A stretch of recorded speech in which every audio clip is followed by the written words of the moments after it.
Guys, gals, non-binary pals. Long time no see. I say long time no see. It's only been like 3 weeks, but I've been pretty consistent about posting in here in big 2026. And I've fallen off in the last couple of weeks. So I would say my apologies, but I owe nobody anything. No, but for real, I guess my apologies. My interest in wrestling, I think as with everything and with everybody, like kind of ebbs and flows. Right now, I would say we're definitely in a valley rather than a peak. As most folks who watch this channel might know, I typically am watching AEW more than anything else. And AEW has, you know, a rotational roster. Like, yes, you're going to consistently see a lot of great talent, but sometimes it just means that your faves are off TV for a little bit, and like that's not necessarily a bad thing, and everybody's got different interests and different tastes. But I do say that right now a lot of my favorite wrestlers are just not on TV, and so I think that that directly, it does have an impact on, you know, how interested I am in watching it. Not to say that anybody has to do anything for my sake, but you know what I mean. It's just like, okay, like I'll watch Dynamite because we have the Dynamite Diaries every week here on BG Dub. But, you know, I haven't been over the moon about it recently. I'm still contemplating whether I want to go to All In, which we'll get to. That's the name of this video. You know, and I think the thing with professional wrestling, as with almost anything, all professional wrestling to a certain extent is a little bit formulaic, you know, like, and once you watch enough of it, like, you can kind of, you notice patterns, like everybody does. The question is whether or not, like, these patterns are enough to keep you intrigued week after week, like, and I think it depends, like, person to person and, like, talent to talent, because, like, am I gonna sit up here and say that after watching, like, 400 Osprey matches that there's not a formula to most of them and there's not a particular set of moves that you're gonna see most matches? Like, no, of course there is. Like, I would be dumb to say that there isn't. And it would just be inaccurate. I don't know why I said that. It'd just be inaccurate to say that there isn't. But somebody like Kenny, for example, my goat, it doesn't matter how many times you pull out that V-trigger. I still want to see it. I still want to see it. So, as a result, like, I think without my faves being on TV, like, the formula for me just really ain't been clicking the last couple of weeks. Also, forgive me, this is gonna be, like, a very casual episode of Black Girl Wrestling. I know we do casual. Like, I don't edit most things, ever.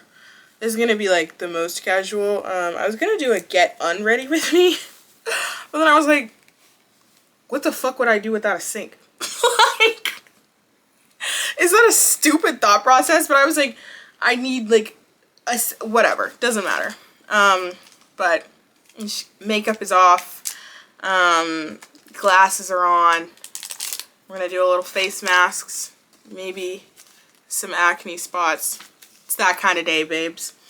But so yeah, as a result, I have been, like, as a result of the aforementioned dilemma I've been having with pro wrestling recently, I've been really going back and forth about whether or not I want to go to All In. I like London. I didn't love it, you know, and a girl only has so much money and so much PTO. So I was like, you know, with my interest in wrestling, like, not the highest it's ever been, and me not, like, being obsessed with the city of London. I've only been once, but, like, not being obsessed with it, I was like, do I want to go? I was always planning to go, and then recently I've been kind of backtracking, thinking about that. I also do think, like, I was really not even anti-Darby winning the world title, more so, like, I just thought it was the funniest shit in the world, and that much I stand by. Look, he's been wrestling and defending it every week, every show, as he should. That's his strong suit, is wrestling. So put the belt on the girl, make her work, you know, like, but I think we need to get to the Owen. We need to get to the Owen, and I will have a better idea of kind of where everything is going. Like, I would say right now there's not anything currently on AEW programming or being forecasted to me that's gonna put me on a plane. You know what I mean? Like, if it was like, if All In was like in my city, it's easy. If All In was like up the street, yeah, of course I'd go. Like, whatever. It's a long flight, brother. And I'm not making it to see Darby as world champion. I'm sorry. I'm just not doing it. I do think it's funny that when Darby won the world title, everybody named Mama was like, don't worry about it. He's not going to have it for very long. That's not necessarily like a vote of confidence to me. Like, that's not necessarily something that like instills a whole lot of faith in me that like, this is going where we want it to go. It's gonna be good. It's gonna be good. It's a whole lot of trust the process right now, but y'all not realizing that trust in the process means trust in the process with my time, with my money, with my time off of work. Like, I kind of need to know where we're going a little bit. Yes, I like the element of surprise, and I think like you don't want to be too predictable in any way, shape, or form. Like, I think that AEW has struggled with that in the past of like telling you what the match is, you know, 6 months in advance, and then you're just building backwards. But I mean, I don't know. For me, I think that there needs to be some kind of balance. Like, you gotta hint to us at least a little bit where we're going. Like, it is May, the big show's in August. You don't even have to tell me like who it's against, but like, I need a better idea of who's going to be in that main event. Because I don't believe, and y'all don't believe, that it's going to be Darby Allin. Blah, blah, blah, blah, blah, blah. All that to say, oh my god. What the hell? What is this? What? Am I dumb? All that to say, that I am going to be using this video, well, first this camera as a mirror, and then this video to fantasy book All In. Now, this is 100% for my taste. Like, I'm not saying, oh, this is what's gonna sell well. What is this? If you've ever done like a face mask like this, or like these little like eye masks, do they always look like this and like feel dry? I've never done any that feel like this. I don't know why I'm asking this. I literally forget almost every time that like most of my audience is male. Somehow, despite all the things that I say, most of the audience is still male. If you know a girl, tell her to subscribe to Black Girl Wrestling. We gotta fix that. But yeah, this is going to be me. I won't even say fantasy booking, because I'm not telling you that these matches make sense. I'm telling you I want to see them. So some of these are going to be like, Danielle, how would we build to that in the next couple months? Danielle, like, that doesn't even make any sense from a storyline perspective. Did I tell you that everybody was going to like it? No. What I said was I think you should do it because I want to see it. I don't work for AEW in any capacity. This is really pissing me off. And now this one's trapped in here. Maybe I'm just having a shit day, but like now I'm mad. Like, what the fuck, dude? Anyway, I'm not saying that this works or that this would be effective in any way, shape, or form. I'm saying I want to see it. I'm saying if I woke up tomorrow and they're like, Danielle, we need you. Here's the pen. I would say, you guys trust the process, because here's where we're going. Now, some of these are just because they're straight up, these are clients that I represent, right? Like, these are folks that I just need to see on this card one way or another. And some of these are matches that I do think that y'all gotta stick with me and hear me out about. Are we ready? First and foremost, your All Elite Wrestling presents All In London Wembley Stadium main event 2026. Any guesses? You should have guessed. Mercedes Moné, forever Ring of Honor World Champion Athena, TBS Champion Willow Nightingale, triple threat. Now, you might say, That's a lot to build to in a short period of time. And I would say yes. We don't care. I think that first off, the match would be incredible. I think that the reality is this year for AEW, the show has to be good.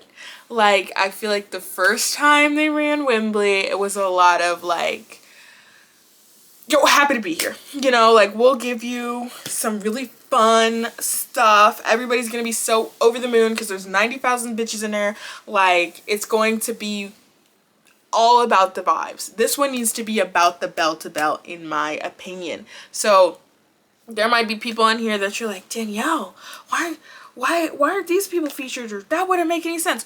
I don't care. I don't care. This isn't real. In my ideal world, it is an Athena versus Mercedes versus Willow triple threat. And I mean that genuinely from the bottom of my toes to the top tier hair follicles that lie right here. I really do mean that. And I think that it would be an incredible match. An incredible story can still be built, because what you've got is Mercedes, who's had every title in the world and now has lost every title in the world besides the Owen belt, and has yet to be able to win the big one. You've got Athena, who feels like she has been looked over, despite the fact that she's been Ring of Honor World Champion for at least 62 years now. And you've got Willow, who somehow has always been next up, maybe world champion material, and has been overlooked in that capacity because whenever they need a big consistent pop, it's Willow Nightingale. You have three people who consider themselves overlooked. Even if, you know, in Mercedes' case, like, maybe it's not necessarily the truth. You got three people whose characters are saying, it should be me. And they all have a real claim to that. That match would be gritty and it would bang. Those women are incredible. And I'm especially going to advocate for Athena here, because I think Mercedes, obviously, when she comes back, Mercedes is going to be on that show. I think it's incredibly unlikely that Willow Nightingale, the most consistent pop in All Elite Wrestling, is not on All In. Like, both of those people are probably going to be on the All In main card, like, just based off the way that they have been booked in the past. The thing is, Athena is one of the best professional wrestlers in the world, regardless of gender, regardless of spot, regardless of continent, regardless of all these other things that you like to categorize folks by. Athena is better than almost everybody in the world. And for some reason, AEW is consistently looking around to solve problems that they create, and they refuse to do so by utilizing the talent that they already have. Somebody like Athena has been behind a paywall for a long time for absolutely no reason. And I understand that there's going to be a lot of folks, well, most people don't watch Black wrestling, but some folks might be like, you know, well, Danielle, like, just watch her on Ring of Honor, like, you know, she's been doing great things, and she's been doing, you know, she's been working a lot with Metroplex, so, like, she hasn't necessarily had so much time. Here's what I'll tell you. Two things. One, she has been so good. AEW has ignored her in a lot of respects, because you consistently have the Ring of Honor Men's World Champion also on AEW TV. Bandido's on TV all the time. Before Bandido, Jericho was on TV all the time. And so the idea that these two things have to exist in silos is just blatantly untrue. So you could have done that if you wanted to.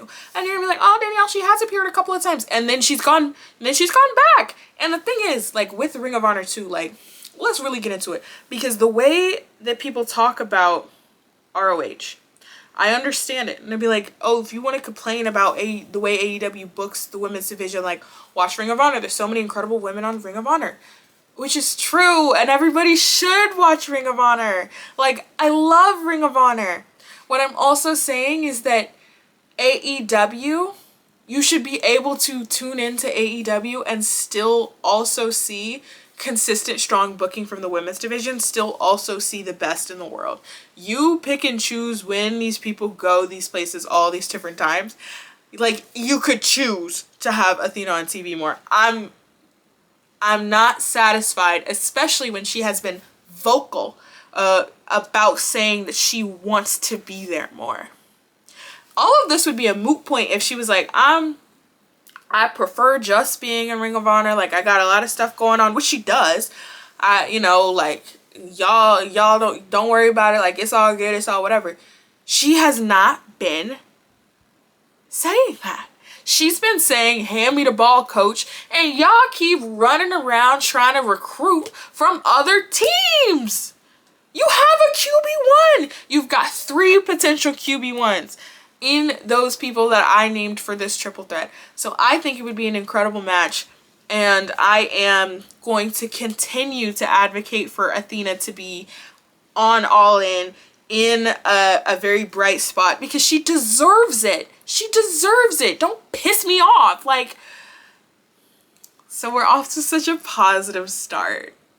So then, here's what I think will probably main event, which I understand. But I would be remiss if I at Black Girl Wrestling didn't try to give that nod to the black women. Like, come on.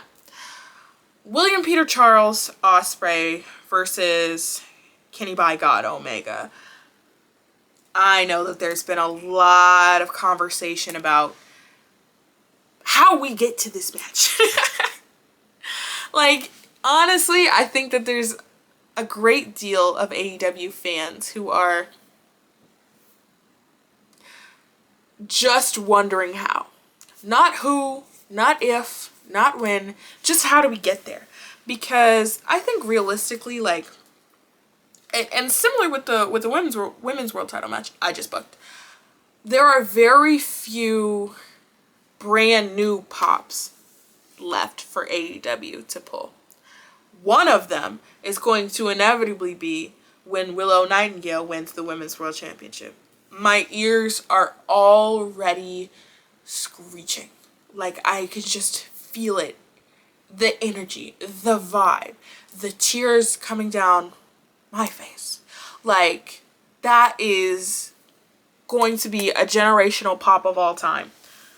And another one, when William Peter Charles wins his first AEW, I almost said Women's World Championship.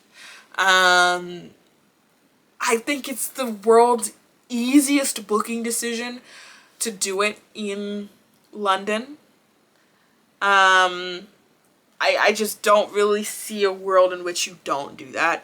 And I think realistically, the only match that makes sense is Kenny. I know right now they've got Osprey have an identity crisis. Well, they're both having an identity crisis, but Osprey, like, he has never in his whole career been able to resist a cult. One thing about William Peter Charles, he loved looking over there and saying, "What's up, bro?" He's really easy to recruit in that sense, and incredibly easy to betray. So, does it surprise me that he's got himself caught up between 3 different factions, like some weird sister wife situation? No, it doesn't surprise me at all.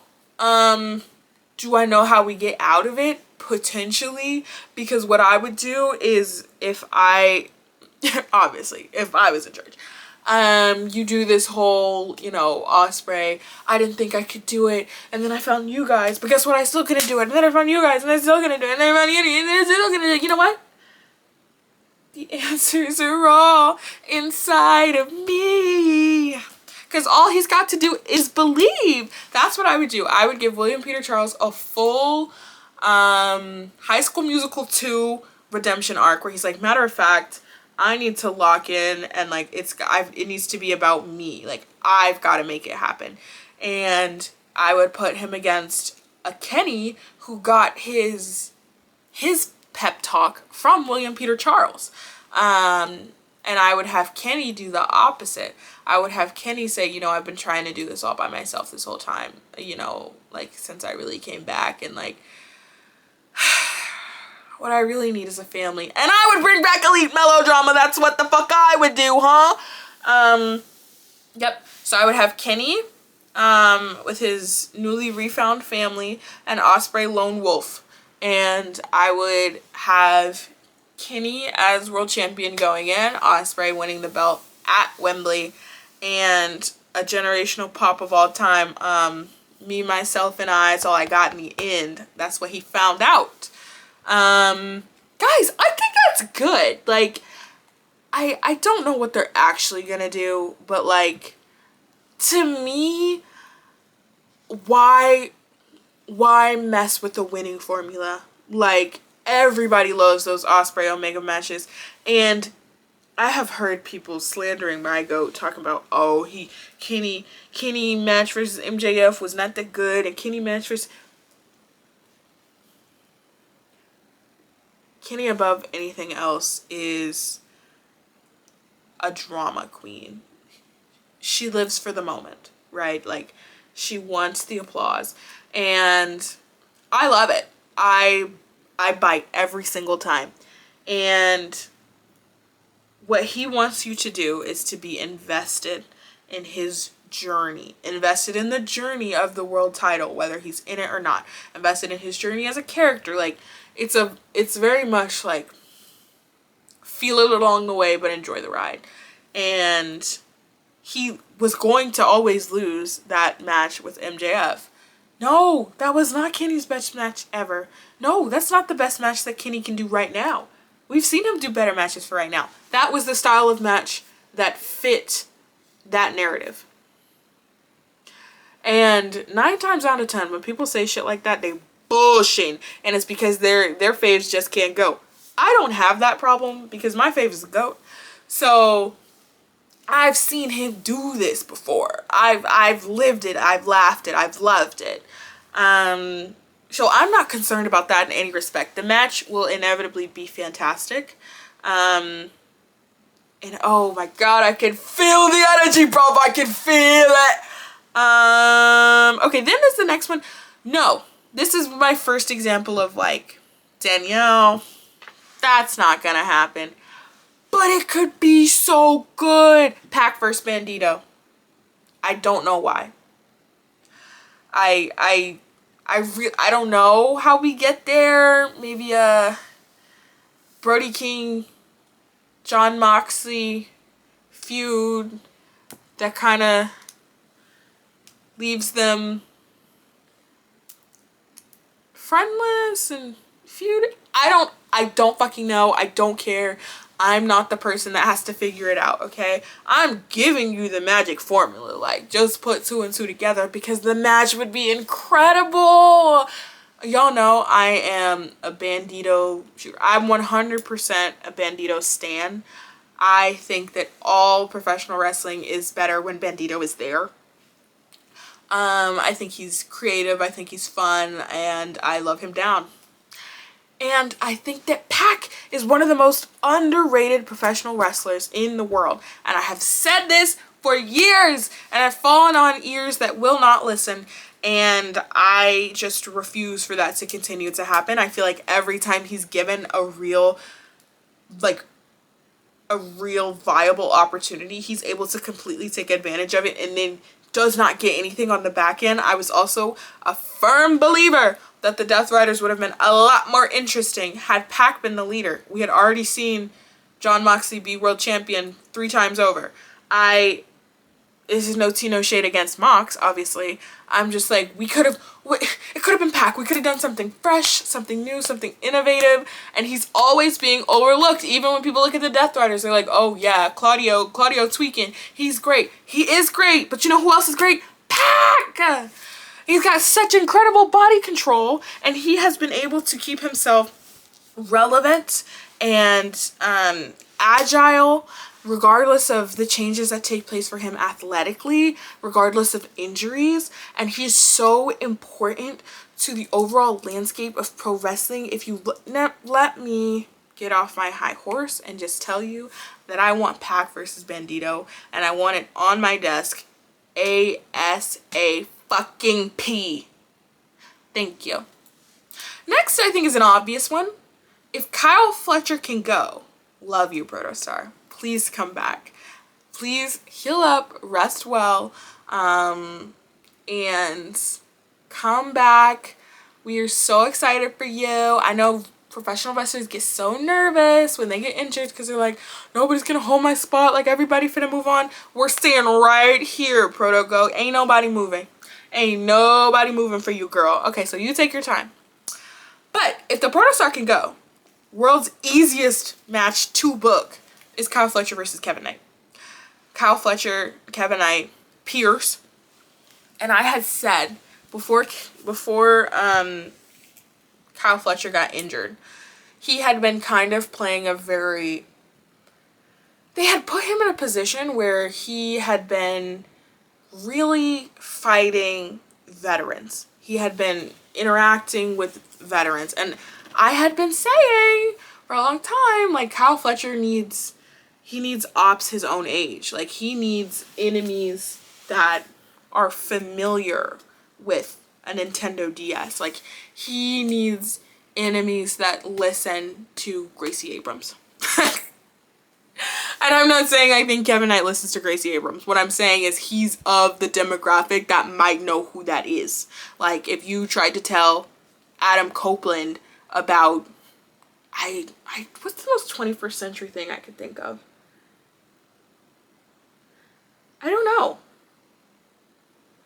I think like Mii's and like Tamagotchis, but like trying to explain Tamagotchis to Adam Copeland, who has me blocked.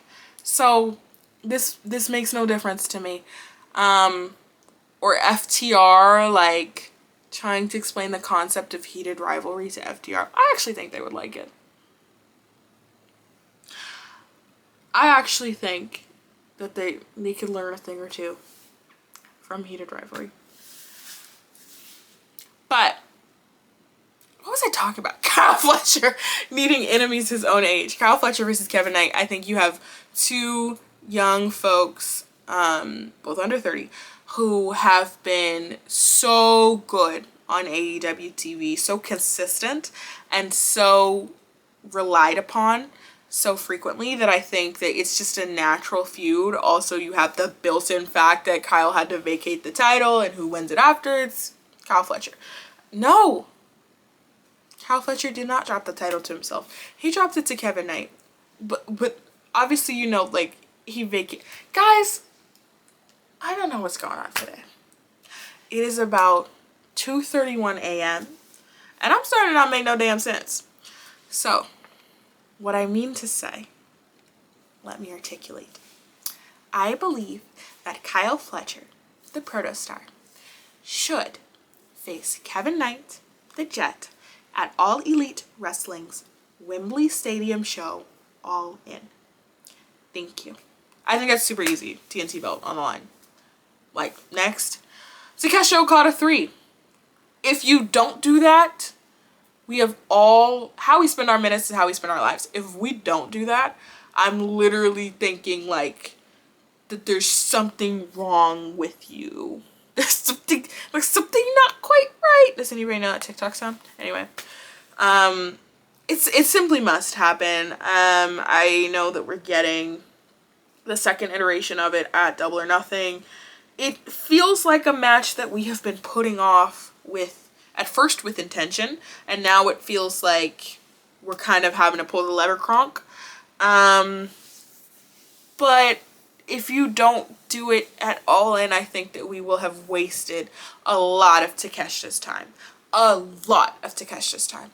I do think that, you know, it'll be interesting to see how because we already been stretching it. We've been stretching it to get to this point. It'll be interesting to see how they stretch it now to August without Kyle Fletcher there. Because Kyle Fletcher, I don't know if you guys know this, Kyle Fletcher and Konosuke Takeshita were actually married.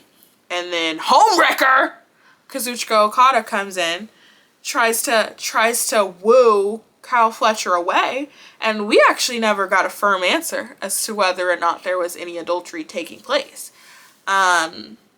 So for right now, we're just gonna have to assume that Proto Shida is fine, and that Okada and his ways have been defeated in that regard. But we need Big Fletch back so we can have a firm, definitive answer. Next, Maxwell Jacob Friedman versus Andrade. I gotta be honest, I don't even mean that.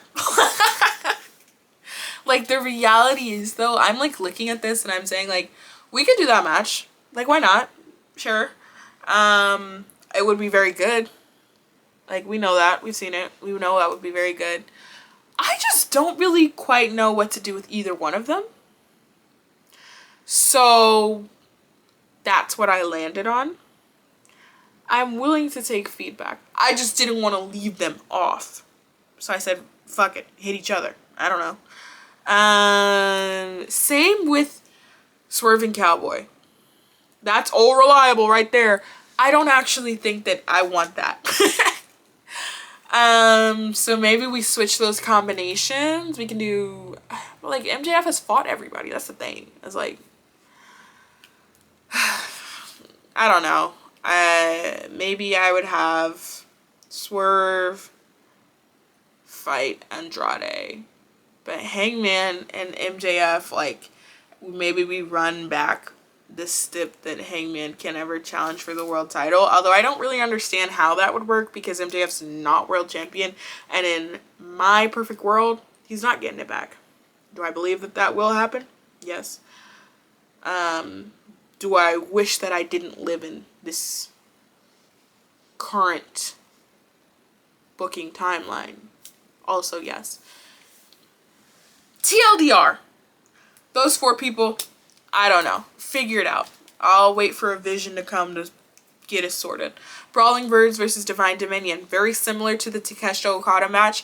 I know that this match will be incredible. I'm very excited to see it. I hope it gets a sufficient amount of time. It is a match that we have been dragging along. Like, oh, brother, we need to get there. So if they don't do it, or if they pull the lever before that, like, I'm going to be very annoyed because we've already done a lot of work to push it off and push it off and push it off. So next, I would have Young Bucks versus Motor City Machine Guns. Alex Shelley. Pick up the phone, diva. Pick up the phone. I know you got your 90-day non-compete. I am sorry that things did not work out with World Wrestling Entertainment. I think you're fantastic. I was rooting for you regardless of where you ended up. Now that the possibility is on the table for you to be All Elite, do me a favor and pick up that phone. Because I cannot watch FTR versus Adam Copeland. Allen. I can't let it happen. Not for the title. Cannot let that happen. So, between you and some other folks that I'll get to, go ahead and pick up that phone call for me, brother. You are now some of my elite employees! I look forward to seeing you in Detroit. And then, I look forward to having your bags packed for London, darling. Yeah, Young Bucks, Motor City Machine Guns.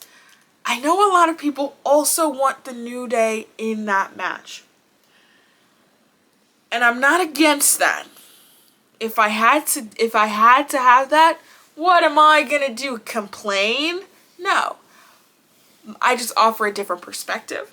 And by saying that I really value a good tag team on tag team situation. Like, I don't think it always has to be multi-mans. I know that's controversial to say at All Elite Wrestling. I don't want to get it twisted. I love a multi-man. I love them. AEW does them better than almost any other company. I love them. I just mean for big shows like this, I want it to be so wrestling forward.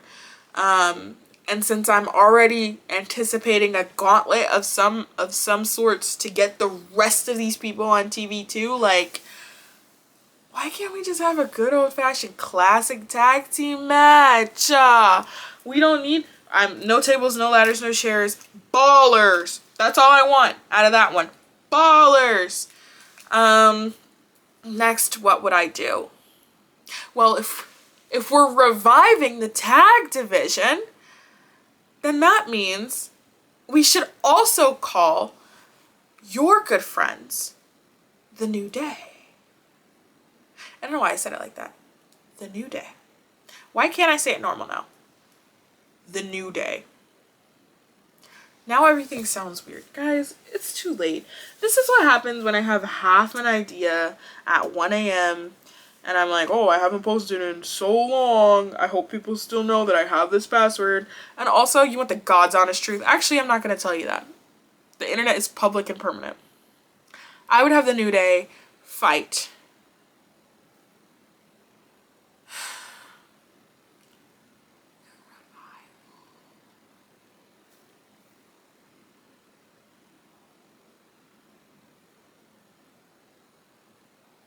I don't like saying it just as much as you don't like hearing it.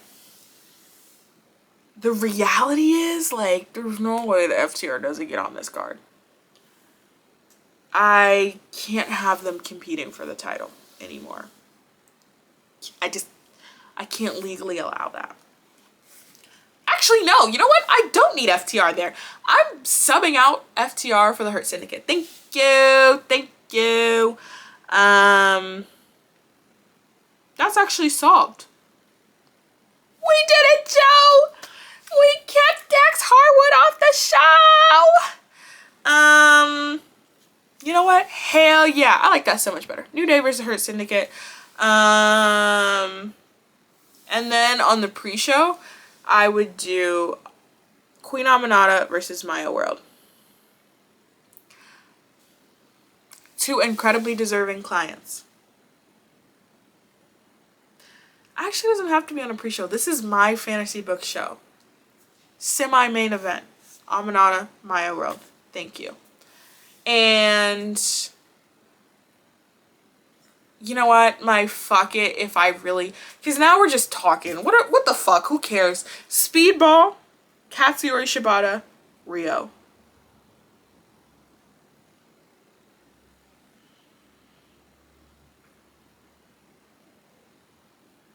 I think I'm a genius. I think that all of these matches, at least 6.5 stars, like, and I'm sure there's going to be people that I left off this imaginary card that I came up with right now that I'm going to regret. Because the 2 people that comment on this video are going to be like, oh my god, Danielle, you forgot about blah, blah, blah, blah. And I'm going to say, yes, I did. My sincerest apologies. And I'll have to do a round 2 or like a semi-serious version of this. Maybe I'll bring someone else on here who like actually wants to take this seriously. These are just like, if it were up to me and if you could say, Danielle, what is the perfect all-in for you? What would put you on the plane, get your ass front row, make you buy VIP? I would never buy VIP. I would never in a million years buy VIP for a professional wrestling show. I did contemplate it. I was about to get myself on this pedestal of being like, oh, I can't believe you paid to see these people. You paid all this extra money, like whatever. I only contemplated it because I was like, what if I get like the All Elite experience and I like vlog it and I could tell people whether or not it's like worth the money. And then I was like, but Danielle, is it worth that money to you? So I didn't do it. So I have to get off my high horse and like the holier than thou. I would never do that. I did seriously consider it when Dynamite came to my town. Do not come. But all that to say, I actually don't know what the fuck am I talking about. This is the worst, and it's not the worst episode of Black Girl Wrestling ever, because if you go back to the very beginning, I wasn't even pretending to try. Like, I didn't have a camera. There was no microphone. I didn't edit things. Well, I still don't edit things, but like, come on, diva. I'm going to bed. This was my ideal AEW all-in. I might delete this and try again. Make sure you're subscribed. Stay tuned for more announcements about our fundraiser. The link for the fundraiser will be in the bio. No, this isn't Instagram. The link will be in the fucking description. Good night. I'm going to bed.